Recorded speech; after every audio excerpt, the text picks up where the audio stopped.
Hi, this is JD, and in this lecture we're going to look at factoring polynomials.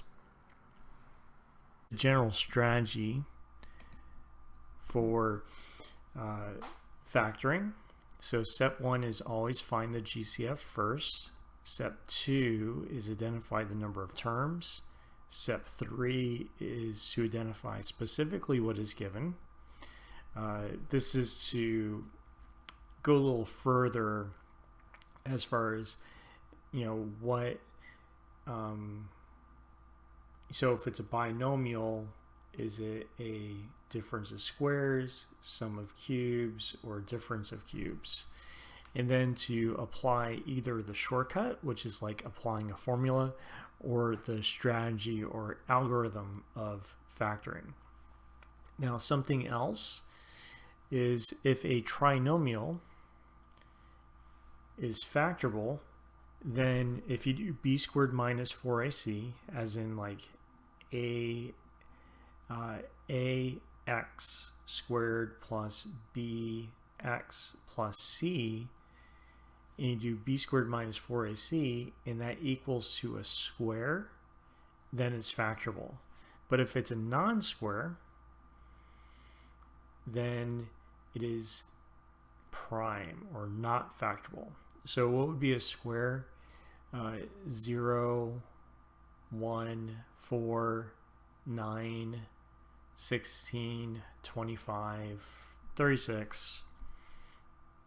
So like 1 squared is 1, so 1 is a square. 2 squared is 4, so 4 would be a square. 3 squared is 9, so 9 would be a square. So here is a flow chart that's going to contain everything you need. So this perfect square trinomial is, you might see something like that too. So here are the general steps. Always find GCF first. If there is a GCF, there might not be. Then identify the number of terms. So you're going to come across polynomials that have 2 terms, 3 terms, or 4 terms. 2 terms, then you identify what it is more specifically. So is it a difference of squares, difference of cubes, sum of cubes, and then you just apply the formula. If it's 3 terms, then if you can identify that's a perfect square trinomial, then you just apply the formula. If it is just a trinomial, there's 2 methods. One is the product sum method, which we went over last unit, and I'll go over again here, and the AC method, or splitting the middle term. This is when a does not equal 1. And then 4 terms is factor by grouping.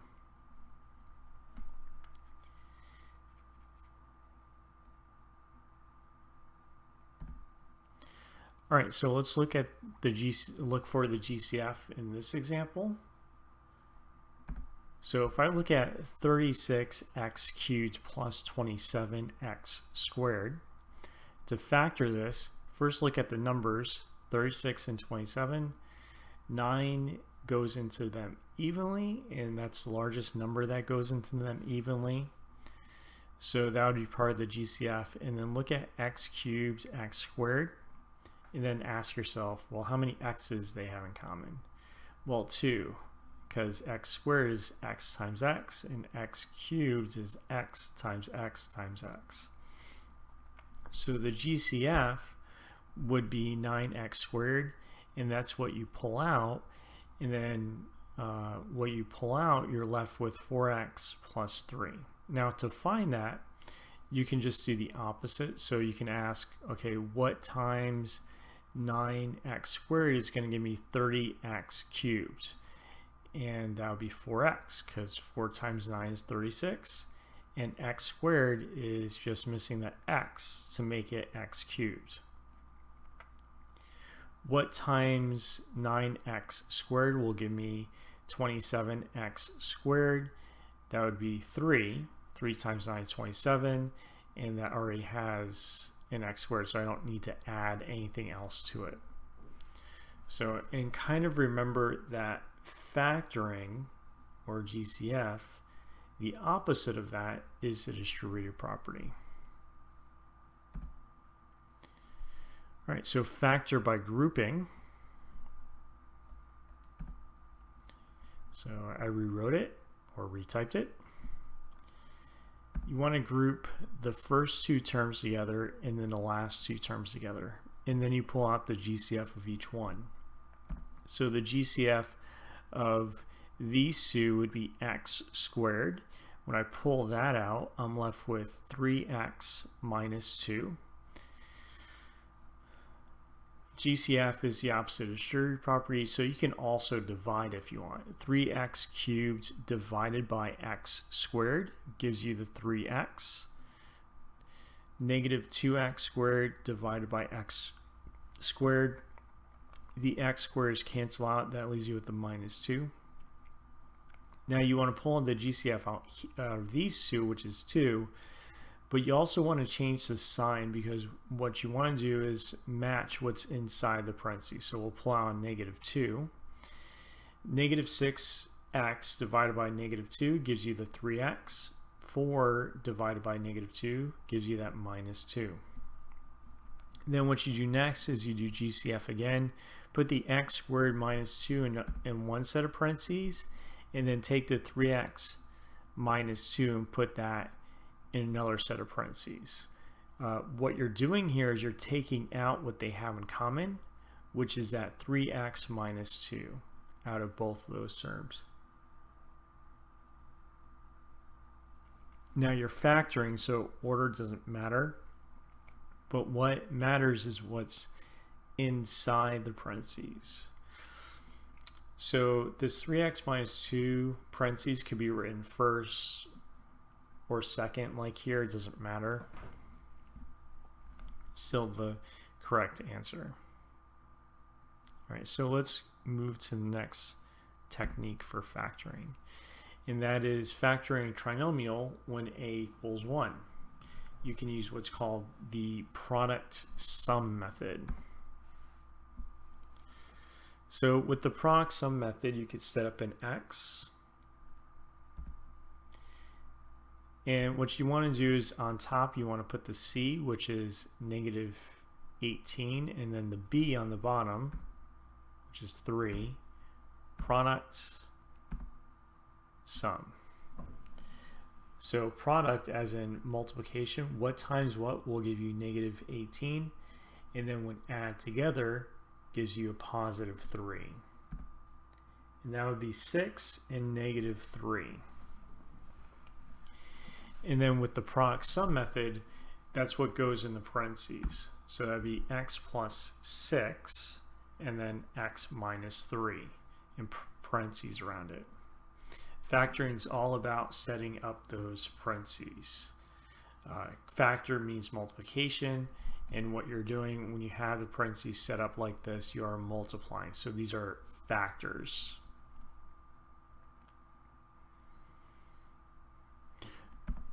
All right, so what if you have when a does not equal 1? So what you do first is you want to multiply the a and the c, which is 2 and negative 9. So when you multiply those together, you get negative 18. With the x, you put the b on the bottom, be 7. Product sum, kind of looks familiar a little bit. So this is actually a combination of the product sum method and factor by grouping. I'll show you that in a moment.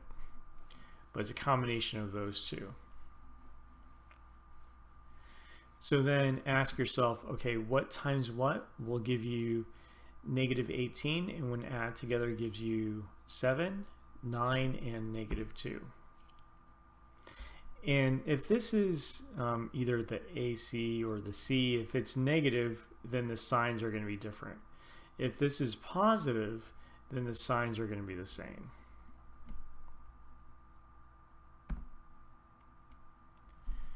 All right, so that's 2x squared plus 7x minus 9.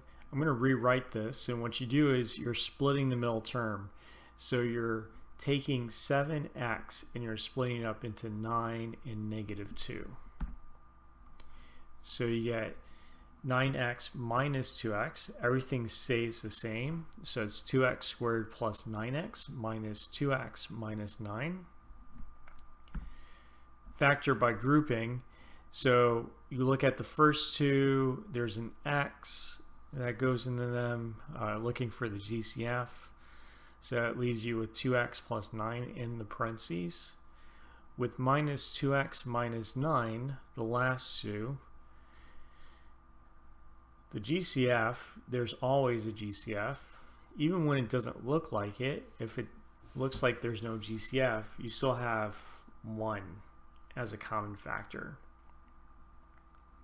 So you're going to pull out the 1, and here you want, again, you want the parentheses the same, so you pull out a negative 1 to change those signs, so it's a positive 2x plus 9. Then pull out the 2x plus 9, and then the other set of parentheses, you're left with x minus 1. And that's it. So product sum method, just multiply the a and the c, and then split the middle term, and then just do factor by grouping. All right, special formulas. So these special forms use formulas. So you just apply the formula. So if I have x squared minus 25, I have to figure out what a and what b are. So x squared, a squared, so x would be a. B squared, I know b squared is equal to 25. What would give me that 25 when I square it? 5. So my a is x and my b is 5. And then you just plug those in. I'm going to rewrite the formula first. So you just plug those in. The key thing about difference of squares is that the sign changes. So it's minus and plus. But you just plug those in once you find out what x and b are. So it would be x minus 5, x plus 5.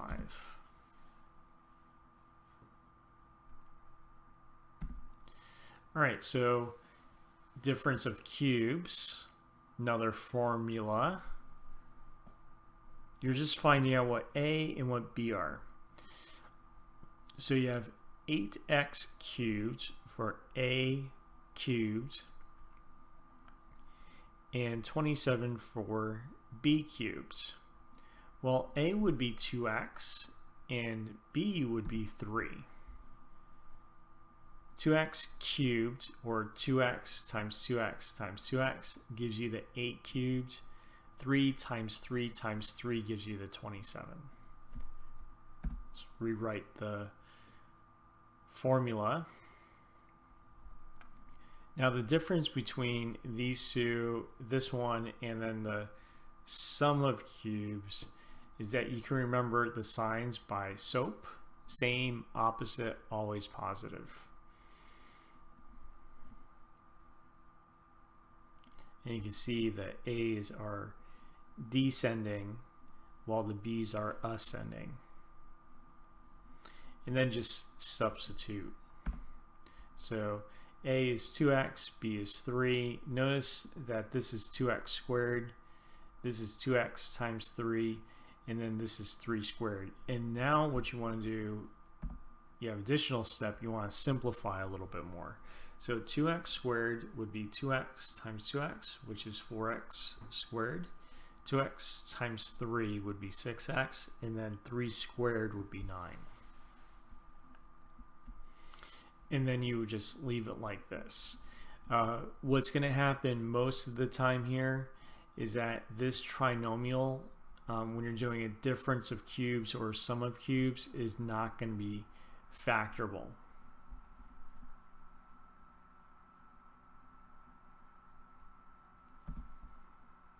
All right, so sum of cubes. Notice that it's same, opposite, always positive.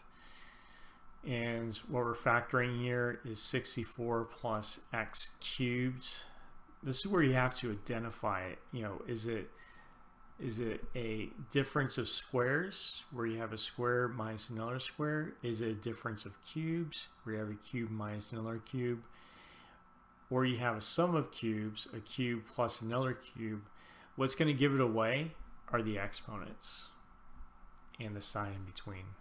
So look for those. All right, so 64 plus x cubed. A would be 4, B would be x. Write the formula, substitute. So 4 plus x, 16 minus 4x plus x squared. I would just keep it in that order, even though it looks weird. Just keep it in how it has it. And notice I don't have to simplify anything here, so we're done. All right, so how would you apply the general strategy for factoring? So sometimes what's going to happen is you're going to have a mixture of these different strategies with this. So this is that section.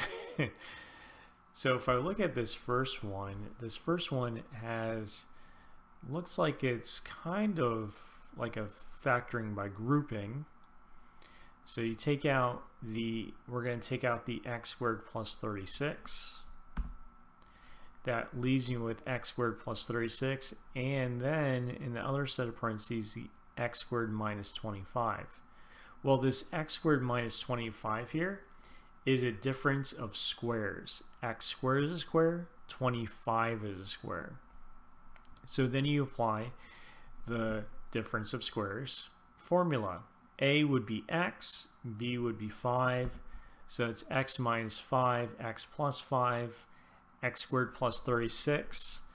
You cannot factor this, the x squared plus 36. If you remember with the 3 that I mentioned, you have difference of squares, difference of cubes, and then sum of cubes. There is no there's no sum of squares. The reason for that is not factorable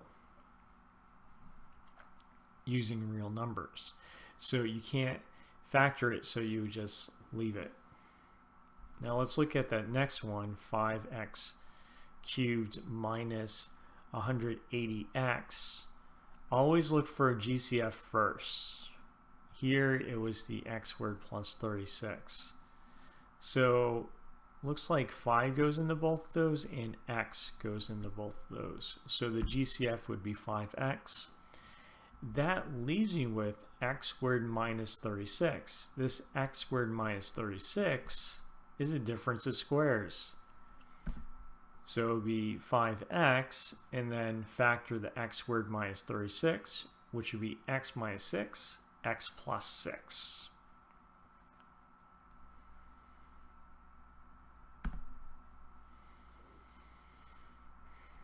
So now we're going to look at solving equations by factoring. So the first step always is to solve for 0. So we just completed the factoring. So step number 1 is to solve for 0. Step number 2 is to factor completely, and then to apply the zero product principle. What the zero product principle states is that if you have a list of factors, one of them has to be 0. So it's either that factor equaling to 0 or this factor equaling to 0. Basically, you have to have it factored, and you take each factor and you set that equal to 0. So if I have, start with this first one here, x squared minus 9 equals 0, you would factor that first. That's x minus 3, parentheses, x plus 3 in the other set of parentheses, equals 0. So what you do next is you set each of these equal to 0. I'm just going to do one at a time here. So x minus 3, solve for x. So x equals 3. Let's do the next one. X plus 3 equals 0. That means x equals negative 3. Now it could be this or this. Both of them would be solutions. You could check your work if you want. If you do, you would plug these in one at a time. So the 3 in first, see if that checks out. Then plug in the negative 3, see if that checks out. Now, when you're solving by factoring, it's going to check out. It's just the nature of these equations. So letter B, 2x squared plus x equals 10. First subtract 10 from both sides to get it equal 0. So you get 2x squared plus 1x minus 10 equaling 0. Let's do the AC method here. So negative 20, that's A times C. And then B is 1.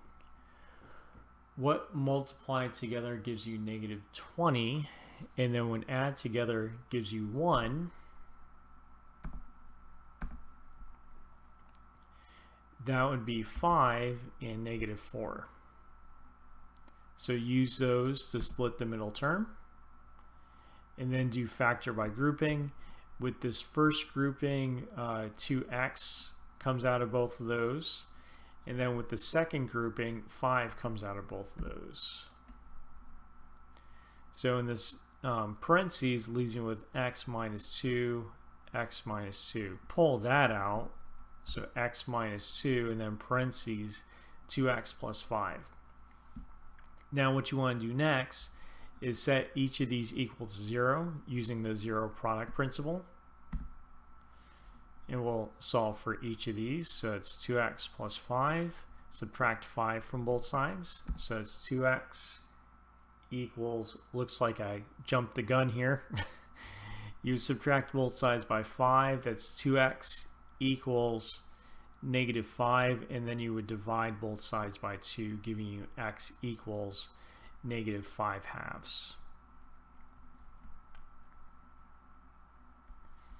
Take x minus 2, add 2 to both sides. That gives you x equals 2. And then set up. This is you're listing your solutions here. That's why you're using braces. Not parentheses, but braces. Sidewards Batman symbols. So let's review. So we looked at factoring of polynomials, and we also looked at solving polynomials by factoring. With factoring of polynomials, I showed you the flow chart, the factoring chart. And then we looked at different methods, so like GCF, factor by grouping. We looked at the product sum method, the AC method. We also looked at different formulas for factoring, which include difference of squares, sum of cubes, and a difference of cubes. And then we looked at solving polynomials by factoring. So the first step when you're solving polynomials by factoring is you set it equal to 0. You get 0 on one side. Then once you do that, you're going to factor. Now the factoring is important because you can only use a zero product principle with factors.